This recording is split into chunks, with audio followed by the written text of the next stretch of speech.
लोकसभा निवडणुकीत काँग्रेस पक्ष मोठा विजय मिळवून राज्यात पहिल्या क्रमांकाचा पक्ष बनला, पण विधानसभा निवडणुकीत मात्र यश आले नाही। विरोधकांनी मतांची चोरी करून सरकार बनवले। आता पुन्हा नव्याने पक्ष संघटना मजबूत करण्यावर लक्ष केंद्रित करा। आगामी स्थानिक स्वराज्य संस्थांच्या निवडणुकीत जास्तीत जास्त जागी विजय मिळवा। नाना पटोले यांनी 4 वर्षात पक्षासाठी चांगले काम केले। आता हर्षवर्धन सपकाळ यांच्या नेतृत्वात काँग्रेस पक्ष महाराष्ट्र मजबूत करेल असा विश्वास प्रभारी रमेश चेन्नीथला यांनी व्यक्त केला। नवनियुक्त काँग्रेस प्रांताध्यक्ष हर्षवर्धन सपकाळ यांचा पदग्रहण सोहळा बिर्ला मातोश्री सभागृहात संपन्न झाला। यावेळी काँग्रेस प्रभारी रमेश चेन्नीथला, विधिमंडळ पक्षनेते विजय वडेट्टीवार, माजी मुख्यमंत्री पृथ्वीराज चव्हाण, सुशीलकुमार शिंदे, ज्येष्ठ नेते बाळासाहेब थोरात, गोव्याचे प्रभारी माणिकराव ठाकरे, खासदार वर्षा गायकवाड, सदस्य नसीम खान, शिवाजीराव मोघे, असलम शेख, खासदार प्रणिती शिंदे, कुणाल पाटील, प्रदेश उपाध्यक्ष मोहन जोशी, प्राध्यापक अतुल लोंढे उपस्थित होते। नवनियुक्त प्रदेशाध्यक्ष हर्षवर्धन सपकाळ यांनी आपल्या भाषणाची सुरुवात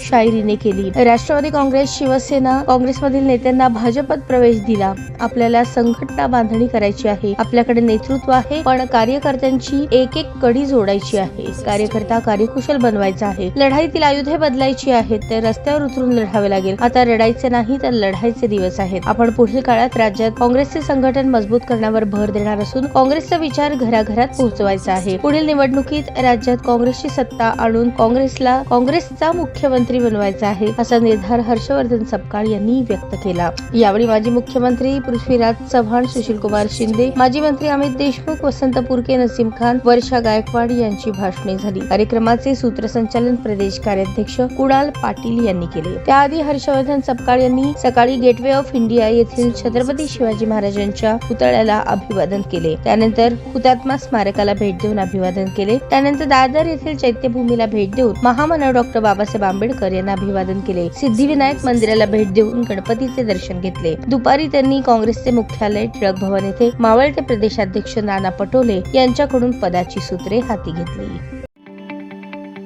ताज्या बातम्या पाहण्यासाठी प्राईम महाराष्ट्र न्यूज चॅनलला सबस्क्राईब करा।